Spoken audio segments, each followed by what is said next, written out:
Rise up!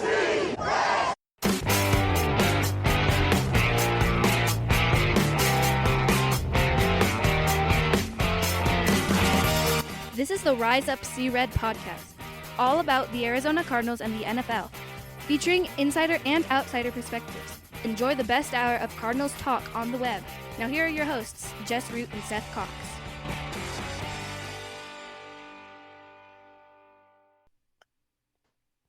Hello, Arizona Cardinals fans, and welcome to the latest edition of the Rise Up See Red podcast, Best of Cardinals talk on the web. I'm your host, Jess Root from CardsWire.com, the USA Today's NFL Wire site covering the Arizona Cardinals. And this is the middle of our yearly opponent preview series. And the hope is over 14 days that I will have 14 shows. And I'm not going to number the episodes. I'm going to try and put them out in the order of the season that the Cardinals play them. But this edition of the show is about the Washington Commanders, a team the Cardinals opened the season against last year. So we have a familiar guest, Bryan Manning from Commanders Wire, who was with us a year ago. The Cardinals will host the Washington Commanders in Week 4. Neither team, one, if you recall, Bryan, that Week 1, terrible game, ended up with a win for you guys, and then we went on to have terrible season. So here we are again, right? Yeah, I agree. I remember last year, I don't know that we were thinking it was going to be a great game, but I don't think anyone predicted. I mean, I was thinking in that Week 1 game, they were just both trying to get their, everybody has a stinker early in the season. But man, that was a preview of things to come from the Washington perspective, man. It was a horrible year. I think this year's game is going to be a little more exciting for both of us. Yeah, I hope so. They finished 4-13, last place in the NFC East. They ended up losing their final 8 games, so they were 4-5 at one point, and then the wheels fell off. The Sam Howell experience didn't end up being a very good experience as he ended up with 21 interceptions and was sacked 65 times. I believe he led the NFL in both categories and the most interceptions and being sacked the most times. Take us back over the last season, because obviously when you talked to me last year, y'all expected sort of the same thing that Ron Rivera's teams always were, that they were middling teams that would hover around 500 and be kind of in the mix at the end. But what happened? The first half of the season, through outside of that Week 1 game where they found a way to win, but it was not pretty. But outside of that, up until about Week 9, I think it was the first Giants game. Week 8, Week 9, I'm not sure, but anyway, they were pretty good. I mean, offensively, the enemy was a problem last year. The offensive coordinator, he was. I don't want to ever hear him being a head coach contender again, but the whole team was poorly coached, offensive, defensive. I mean, Del Rio was a mess. And Sam Howell was excellent considering what he had around him, and he fell apart in the second half. He had no support. Washington was dead last in rushing attempts, first in passing attempts, and this is when they were in a lot of games, as you noted the record in the first half of the season. They were a competitive team until the late in the season, and they were blown out. So it was everything just like Howell's problem was earlier. He took too many sacks earlier in the year, but he was making plays. When I think they tried to cut back on the sacks, he was making more mistakes, with the reads and everything. And then he completely, by Week 13, Week 12, Week 13, he completely lost confidence, and it just snowballed. It was horrible. And once Jacoby Brissett came in and moved the offense efficiently, that was, and then they put Howell back in. It was over. I mean, it was just horrible management. I mean, just the offensive coordinator, defensive coordinator, head coach. It was such a mess last year, and it's that's when over the years of watching Washington, covering Washington, I've seen a lot of bad coaching there, but that was the worst year that I've ever seen from a coaching perspective. We've seen 3-win teams, but that team last year was the worst. And it's sad because there was talent on the team. Right. Well, and going into last year, you figured that it would be a very physical defensive team, and then after the Cardinals, and the Cardinals were terrible in part because Josh Dobbs had been with the team like a week, and started at quarterback. He wasn't very good. But then they give up 33, 37, 34, and 40 points in the next 4 weeks. And that kind of set the tone for the defense the rest of the year. Now, they had a few games that were better, but for the most part, the defense, which was supposed to be the strength of this team, they were the worst team defensively. The Cardinals had a terrible defense, and Washington's was even worse. They were dead last in yards allowed. They allowed the most yards in the league, and they allowed the most points in the league, which is ultimately why they ended up, and on top of that, then their two talented pass rushers. Well, Chase Young obviously had disappointed. He gets traded to San Francisco. Montez Sweat, they bail on him and trade him to the Bears, and then you're left with a really bare cupboard when it comes to the defense. What was the most disappointing part for you? The defense as a whole was the most disappointing part. You look at, I could say coaching, but that's obvious. But as far as the entire product, it was definitely the defense, because going in, I had hopes for Sam Howell, but I didn't see anything more than the ceiling was a top 12, 14 offense. That was the ceiling. It was obviously worse than that, but defensively, it had a top 5 ceiling going into the year. They were a top 5 defense going into last year, and they added a first round pick at cornerback. They added a second round pick, who could play corner and safety. They still didn't do anything at linebacker. It was amazing. They had a defensive coordinator and a head coach who played linebacker for a decade each in the NFL, and they couldn't find a linebacker through 4 years. That's beyond me, but that was horrible. And it was just every player on the team last year took a step back. I mean, you talk about Pro Bowl players like John Allen and Daron Payne, they all took steps back. And then the only guy who I think ascended last year was Sam Cosmi, who plays right guard now. He was a second-round pick at offensive tackle in 2021. He's the only guy whose career took off. Like guys like Jahan Dotson, who were expecting a big jump last year, he disappointed. And I don't blame any of the players. I mean, because when you have that many players not play to their potential, there's a bigger issue. And we all saw that. And the players, the offensive players, even the veterans who are good guys like Logan Thomas, Terry McLaurin, all those guys, Cosme, they hated Eric Bieniemy. I mean, they didn't come out and say we hate him, but when on locker cleanout day, it was clear how everyone felt about everybody felt sorry for Sam Howell, because they knew he was giving it everything he had, and he didn't stand a chance. Yeah, well, which is interesting because Bieniemy, people always wondered why Bieniemy never got head coaching jobs. I mean, look at I've heard things about him being hard to say. As a coordinator, I guess working under Andy Reid was able to soften him a little bit. But I mean, you've already got Ron Rivera there. Maybe Bieniemy was trying to do too much on his own. I don't know. But was there anything? I mean, Terry McLaurin hit 1,000 yards last year. That's still, he hit that milestone. But was there anything that you could take away from that year that was a positive from anyone? You mentioned Sam Cosmi, but anything else? I think Brian Robinson was good.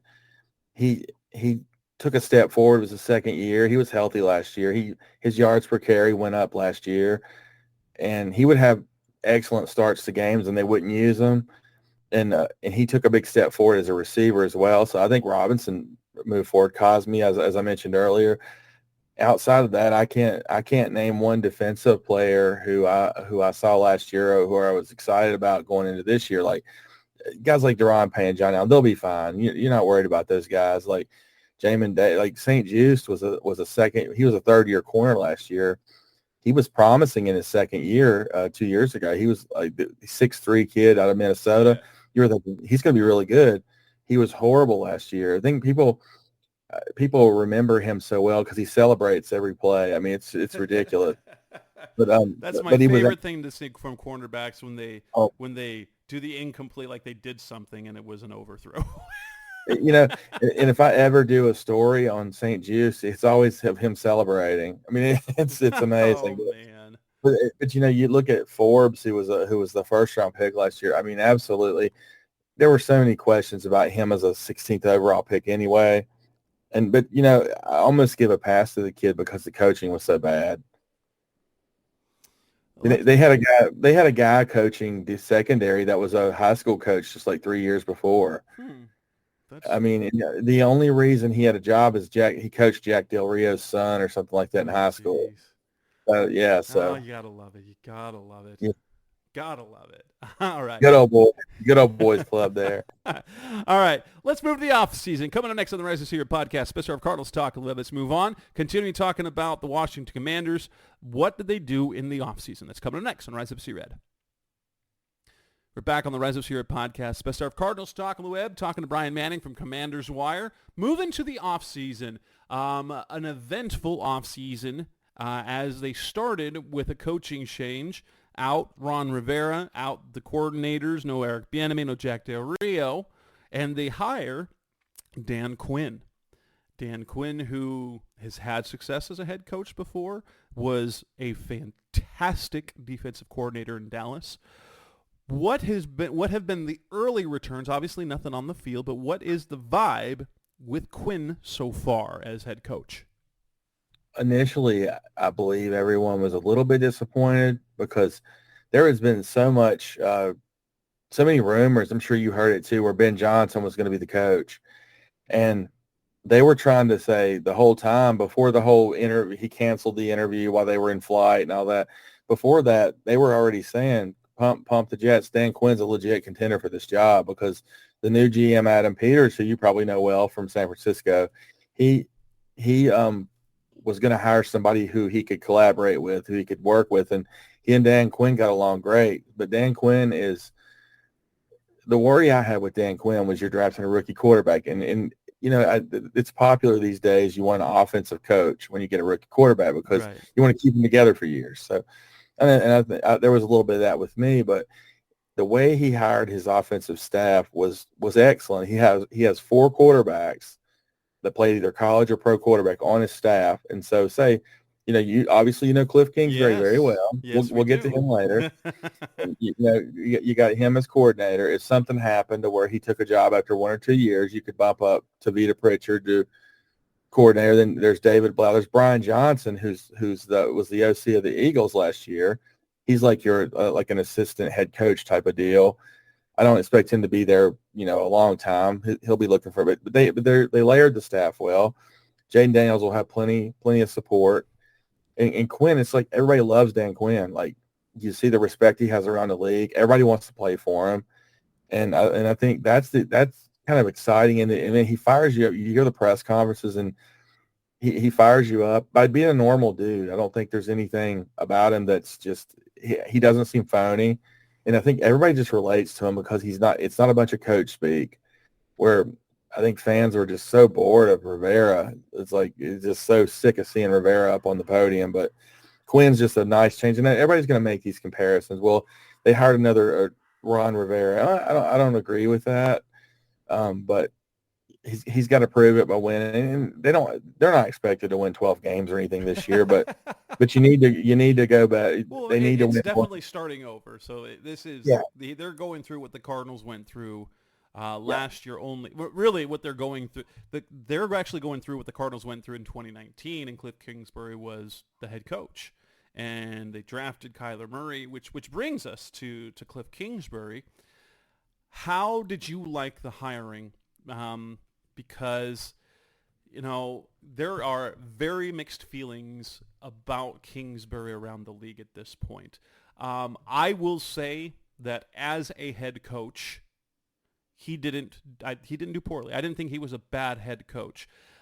He did make adjustments from year to year. I think that there was basically one thing that held him back, and that is the fact that he would not he would not hold players quite accountable. He would not call players out for mistakes, and so that would get tough. And I don't think he coached Kyler Murray hard enough. I think he was, in all those years of recruiting him and trying to get him on the team and admiring him, he just was happy to have him and was content with saying, hey, Kyler, go be you.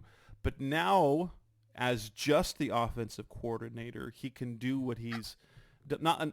I hope to see him get a head coaching job again sometime, because I do think that he is a good coach. Players like playing for him. Players view him as an offensive genius, but now he doesn't have to worry about the other stuff. He just has to worry about offensive production, putting people in the right scheme.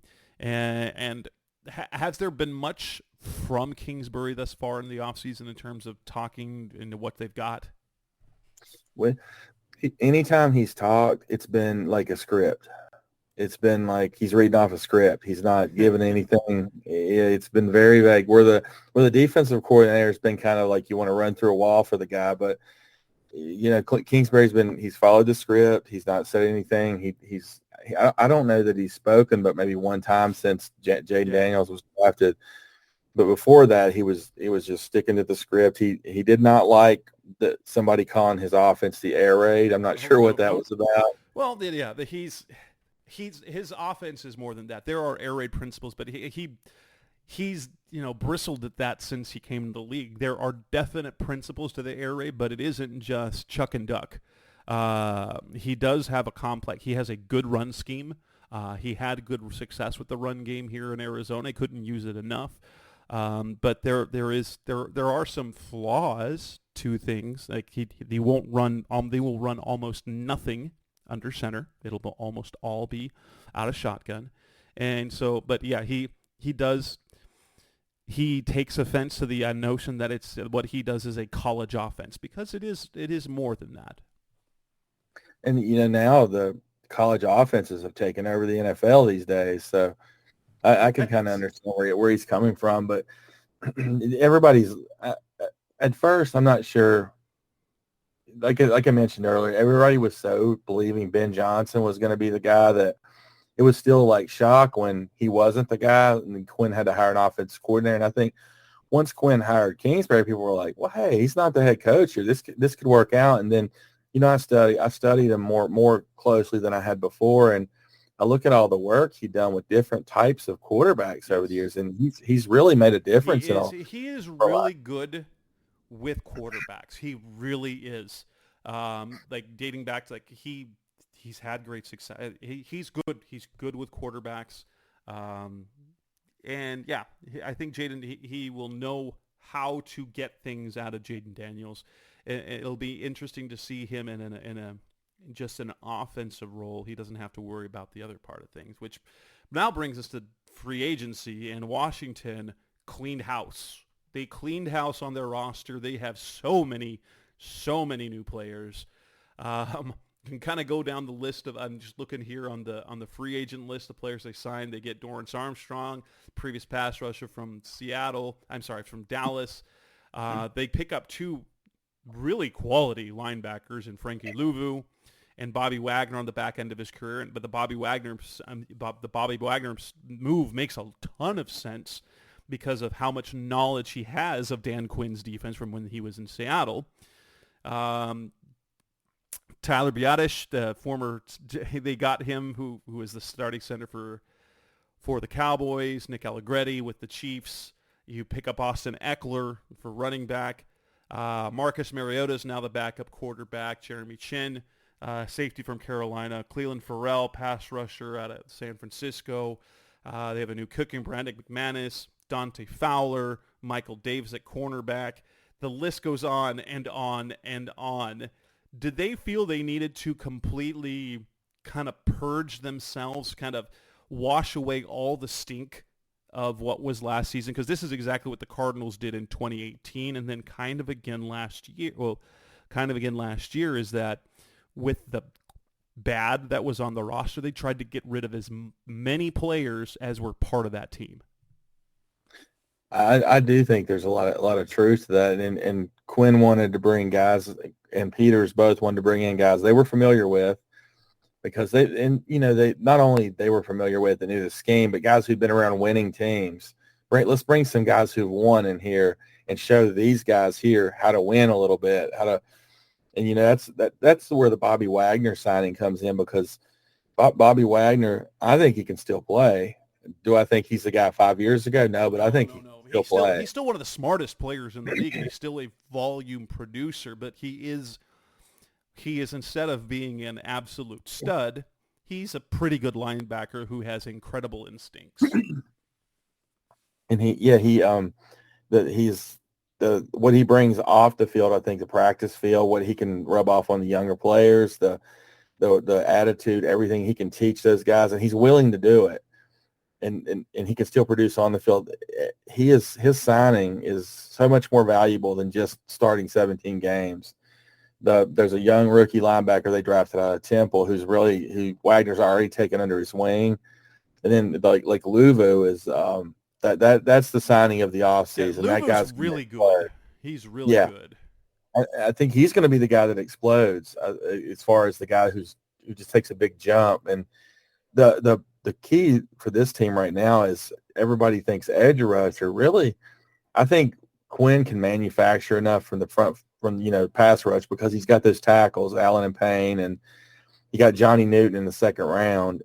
But Dorrance Armstrong will get you 8 to 10 sacks, but I think Luvu is going to rush the passer quite a bit too. But the secondary, those young corners we talked about earlier, Forbes and St. Juste, Dan Quinn and defensive coordinator Joe Witt Jr. have a history of, you saw what they did in Dallas, taking those middle, late round corners and turning them into interception leaders. I mean, they've got a great track record of getting the most out of those secondary players. Well, that's the key here. If they can turn around Forbes from last year and get St. Juste back on track, got a chance to do pretty good defense. I don't want to put a limit on where I think they're going to finish defensively, but I'm going to tell you they're not going to be 32nd this year. Is there any loss that you will miss? I think number one is I really like Sam Howell. And I believe Sam Howell's I think he can play in this league. I believe I won't be shocked if he ever takes Geno Smith at some point this season. But I ain't going to say miss him. He needed Jaden Daniels is a superior prospect. Let's be honest. Yes, absolutely. But I think he can play in this league. And I think there's a lot of just feeling sorry for him, Sam, because he went through a lot last year and he never complained. He kept getting up, and you root for guys like that. Other than that, I would say Montez Sweat, but he was traded before the season was over. Right. Washington got rid of him. And, they never wanted to lose Sweat, but, you already had the new owner. They knew they were going to, and so they got something for him. They were looking at it as number 40 overall pick. It ended up being the Bears were terrible when they traded for Sweat at the time. It ended up being the 40 overall pick. And then Sweat made their defense really good. Yeah. Sweat never in 4+ seasons in Washington never reached 10 sacks in a season. Last year he did. He got I can't remember how many sacks he got in Washington before he was traded. But 6.5. He led the team still with 6.5 sacks, and he got traded midseason. And I wonder how much he was held back by those defensive coaches too, because I think they were just horrible. But Chase Young, as I think Washington fans a couple of years ago, it would have been a dagger through the heart if you could say Chase Young would never make it through his career contract. But I think people were just tired of the whole Chase Young experience before last year ever began. It was always something. He thought the biggest mistake he ever made in his career is he thought he arrived after his rookie season. He skipped all the off-season stuff. The only guy that skipped everything. And, it's followed him ever since. And he's a little bit of a case of looks like Tarzan, plays like Jane. I mean, there's a lot of that to him. He looks great. He's athletic, but, there's a lot of questions how much he loves football. But I don't know. I wish him well elsewhere because I think he's a good guy and all that stuff. And it's just it's unfortunate that it didn't work out, but they needed anybody that wasn't going to buy in, get him out of there. We go on to the draft. They had 3 picks in the top 53, Obviously, the money pick that they made was Jaden Daniels out of LSU. You talked to me before the show about how you personally preferred Drake May, but do you have concerns about Daniels as a quarterback prospect and the impact he can have in year one? Actually, I don't have a lot of the concern you and I talked about was the Staying healthy. unnecessary risk. It was more Yeah, about the style of play and not yeah, the ability. yeah, and I think that's the unnecessary risk he takes by the running. Sometimes I like to see him dial that back a little bit as a passer. I mean, you watch him. I mean, he goes through his progressions. He's got a great arm. He doesn't have the best arm, but he's got a great arm. He's got a plenty good NFL arm. He's very accurate. There was a lot of talk that he doesn't throw across the middle enough. Well, that doesn't mean he can't do it. That the offense didn't call for a lot of that Right. he played in college. So I don't really have any reservations. I hope they can keep him upright because I know the last year they had some issues keeping, and they didn't really improve the tackle position. They did improve the interior, and I know a lot of the pressure now comes from the interior.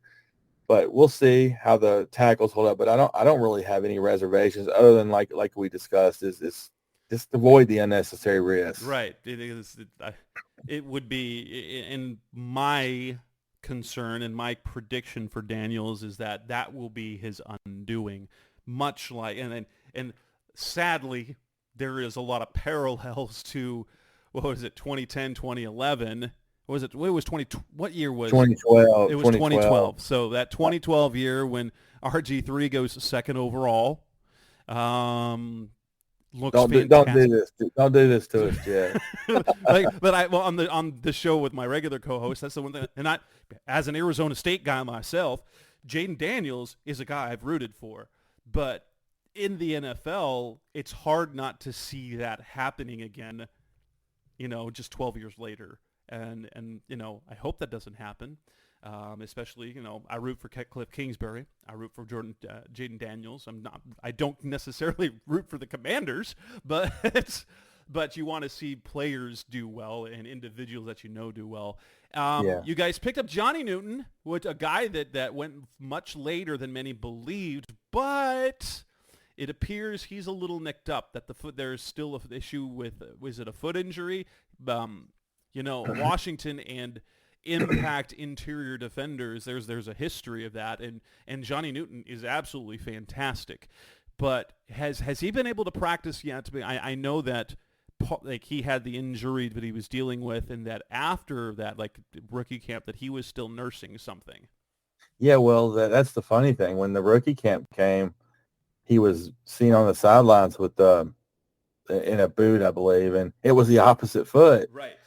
So they asked Dan Quinn about it, and it was really weird because he played through last season with that fracture in his foot, and he had surgery, and he was a Big Ten Player of the Year. It tells you how good he was, and he had surgery in January.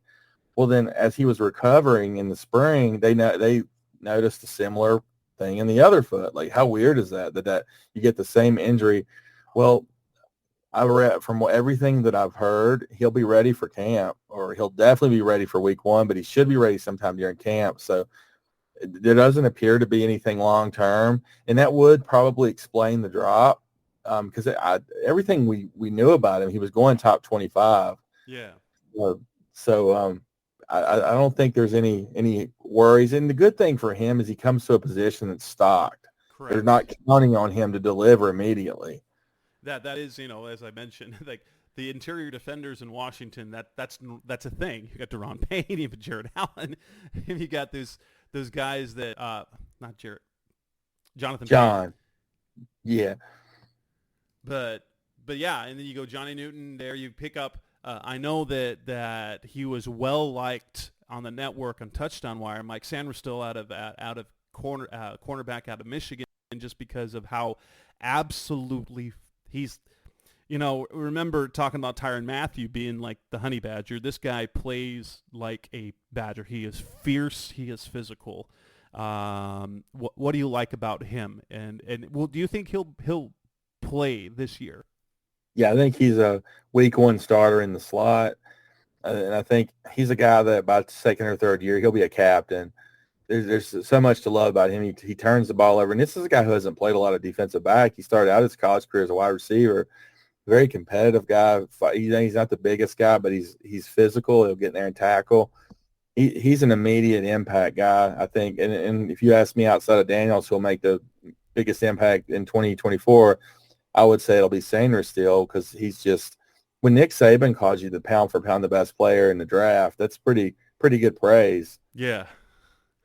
You go on to get Ben Sinnott, tight end out of Kansas State in round 2. Round 3, 2 picks. You've got Brandon Coleman out of TCU, Luke McCaffrey, Christian McCaffrey's kid brother, wide receiver out of Rice, guy who could do a lot of things. Jordan McGee, linebacker, Temple, round 5. Dominic Hampton, safety out of Washington, also in round 5, and Javonte Jean-Baptiste, pass rusher from Notre Dame in round 7. Who of those picks after that is Sinnott? He's coming off an injury, isn't he? Or is that a different tight end that was coming up there? Yeah, he's healthy. Sinnott, he's healthy. Yeah. Okay. Who do you expect out after Sanders still to kind of make an impact in year 1? Who has that potential? I think Sinnott, Brandon Coleman, and Luke McCaffrey can all have an impact. And Brandon Coleman, the 3rd-round pick out of TCU, the offensive tackle, he could have the most significant impact on the team outside of Daniels, because right now they didn't add a left tackle in free agency he was the only tackle in the draft they added, and he was in the 3rd round. But they loved him, and his workouts, like his wingspan and everything, his testing scores were off the charts. Some people saw him as a guard. Adam Peters absolutely sees him as a tackle. Okay. And there's a belief that he'll start early in the year at left tackle. And if somehow Adam Peters come out of this draft and found his left tackle in the 3rd round, that's even bigger than some of the other picks he made. Right. I think he can make an impact. Luke McCaffrey's already doing things, and there's an opening there to come in as a 3rd receiver. He's got a chance, and he can line up, like you mentioned, he can line up everywhere. And so I see all 3 of those, all those guys make an impact this year if they stay healthy. Coming up next on the Rise here at Podcast, Best of Cardinals Talk on the Web. Let's move on and look to the 2024 season. What do they hope? What do they expect out of the Commanders this year? That's coming up next on Rise Up See Red. We're back on the Rise This Year podcast, Best of Cardinals Talk on the Web, talking to Bryan Manning from Commanders Wire. Looking ahead to 2024, that's not an easy schedule to start the year. I mean, opponents, whatever, but they start off 3 of their first 4 games are on the road. They're in Tampa, they play the Giants, they're in Cincinnati, and they're in Arizona. That's a tough way to start. They do play in a competitive division where the Eagles and the Cowboys are always expected to be pretty good.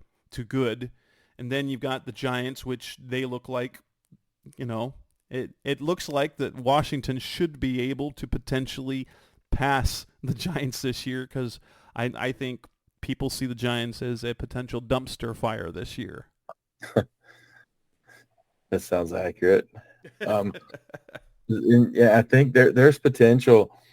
It's funny this offseason when Washington's the most stable of the 4 division teams, because it was always, Washington was the one everybody laughed at. But going into this offseason, Washington's getting their stuff together, and you got the Eagles who wanted to fire Nick Sirianni. I mean, it was clear they were trying to fire Nick Sirianni, and he had to hire new coordinators. It's so wild that they're already trying to fire him a year after that they went to the Super Bowl. Well, that's wild. That guy always to me struck me as such a phony. And it was clear how important, obviously, you got one of them. Those 2 coordinators were to his success.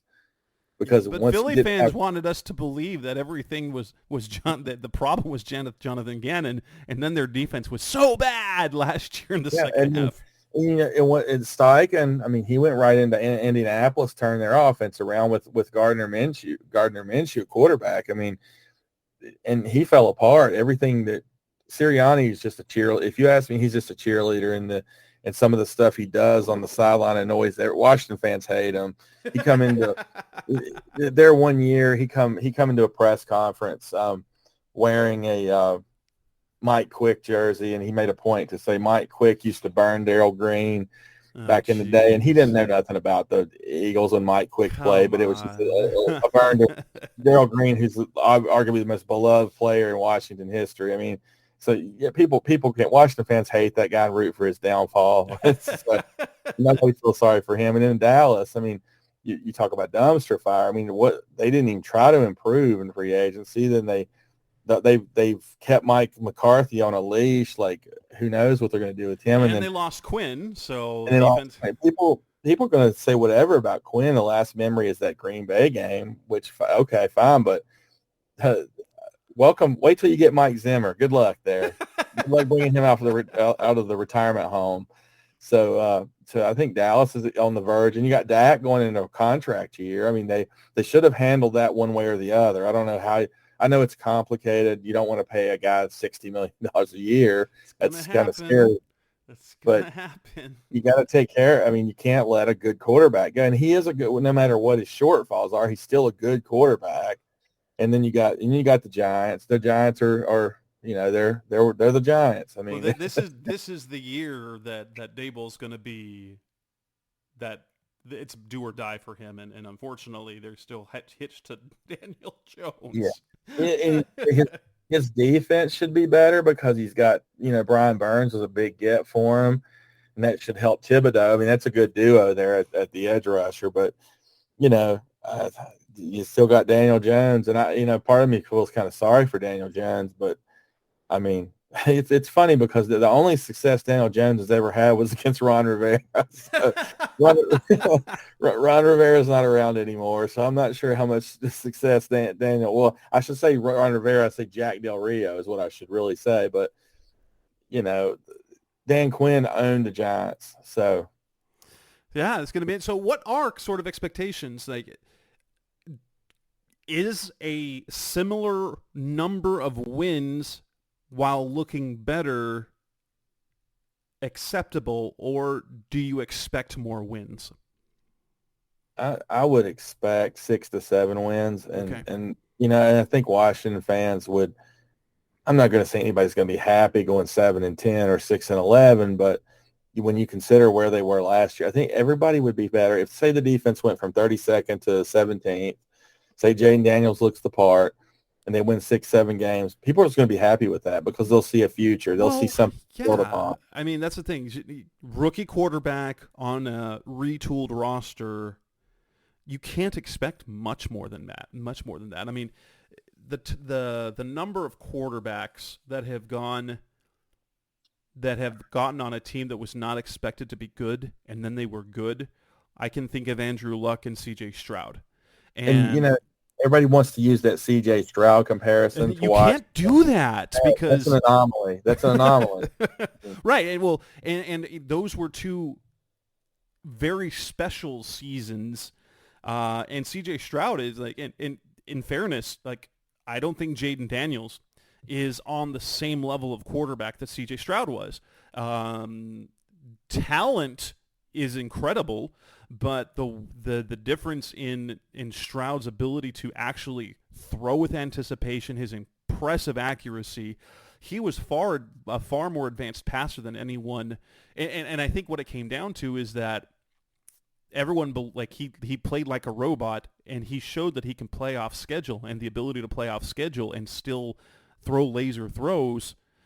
He found like he's gonna be now he's got Stephon Diggs. Come on. Well, they improved the defense there. I mean, they're making a run for it now while he's on that rookie deal, and that's smart. But it's now at 6-7 wins. What do you think is a best case scenario for them though? Like everything's going so the defense is middle, maybe above average, and Jaden Daniels is promising. What do you think is a best case scenario? Best case scenario, and I'm going to name a few things here because as we know, it's the NFL and things can fall into place every year.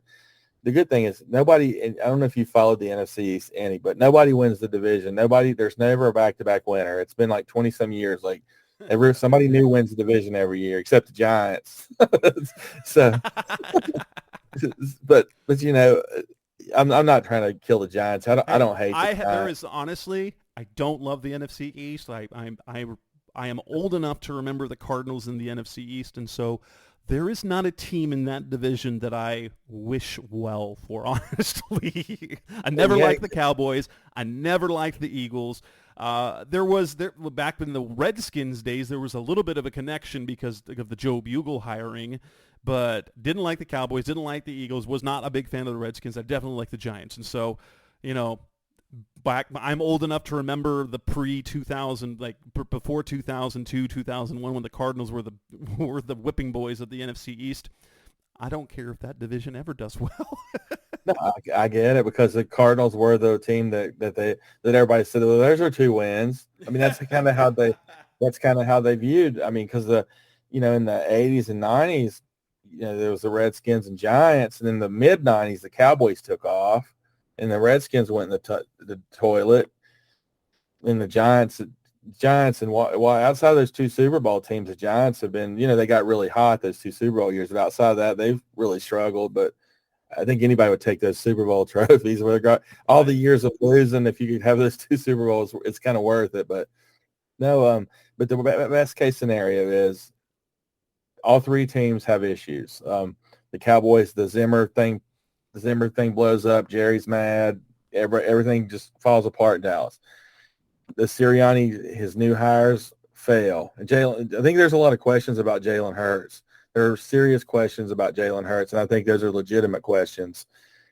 Because if the tush push is so much of his success, I mean, that's just the honest truth. But how will it be without Jason Kelce? That's an underrated loss for Philadelphia, by the way. Yes, I believe that completely. I think, the fact that no other team has the same number of successes, the fact that they had arguably the best center in the game, and of course Jalen Hurts and his incredible lower body strength. And and he is a lower body strength. He's an excellent athlete, and he's an easy guy to root for as far as he's a good guy and everything. And he earned it. But best case scenario, outside of those 3 teams, they have issues. But guys like Emmanuel Forbes progresses forward. Best case scenario. Brandon Coleman, the 3rd round pick left tackle, he's an answer at left tackle.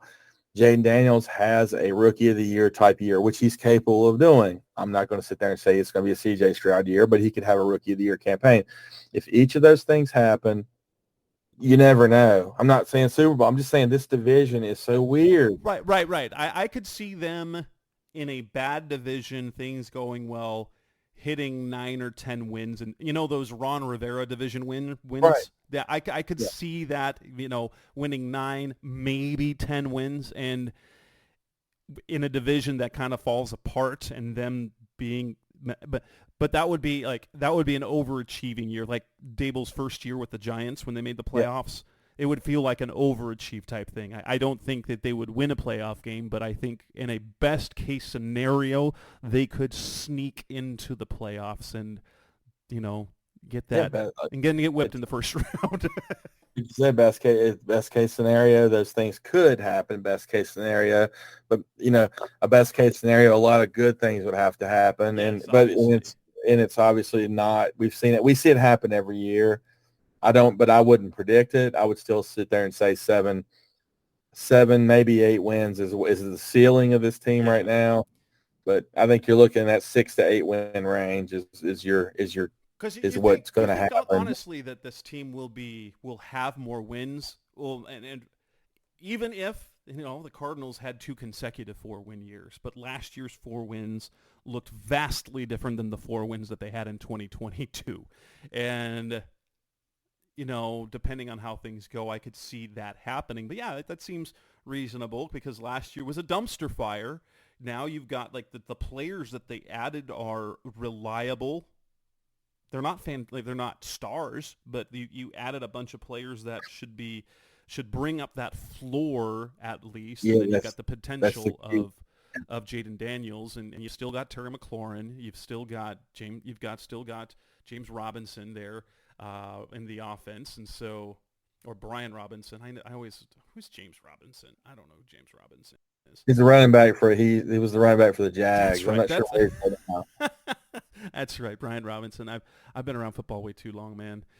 And how do you view that game against the Cardinals? Obviously, it's the final of their 3 out of 4 road games in the first 4 weeks. three road games in the first 4 weeks. How do the Redskins, now I'm dating myself again, the Commanders look at that matchup? Is that as the Cardinals seem to be ascending and the Commanders should be better, is that a game that you view as an even opponent that you should be ahead of, or that maybe the Cardinals are a little bit ahead? I truly view it as probably two even teams, but the Cardinals having the home field advantage and Washington traveling west. That's Washington's most, that's the worst road trip they've got all year. Once they get over that Week 4 game, it's their road trips are much easier. But I think you see two teams there. Maybe the Cardinals might be a little bit ahead as far as where they're going, as far as their development. But I think they're pretty well evenly matched. And I would say if you told me right now to put a wager on who I think would win, I would give the Cardinals a slight edge. That's one of the games that I have penciled in for them as a win, not because I think they'll be the Commanders will be terrible. I just don't they'll be quite there yet. And it's early in the season.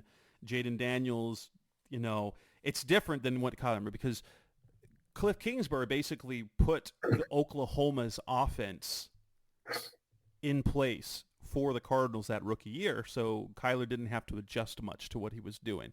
And unless Cliff is kind of stealing the LSU offense to include that in his stuff, Jaden Daniels will have a slightly larger learning curve early, offensively at least, I think.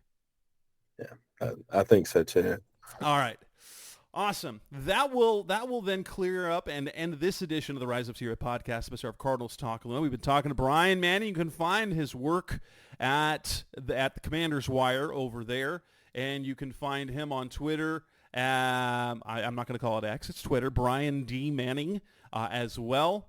And you not only do you do content about Washington, you get some college stuff in, don't you, as well?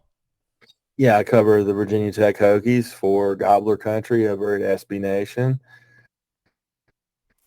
And so, yeah, if you want to get more from Bryan, you can hit him up on Twitter. You can find his work on Commander's Wire. We'll see if we can connect again before that game in Week 4. Bryan, thanks so much for your time. That'll wrap up this edition of the show. We'll be back again soon with more opponent previews for the Cardinals in 2024. Thanks for listening, as always. Thanks for listening to the latest edition of the Rise Up See Red podcast. Listen to previous episodes and subscribe to the show on Apple Podcasts, Stitcher Radio, Audioboom, or many other podcast platforms so shows are delivered directly to your mobile device.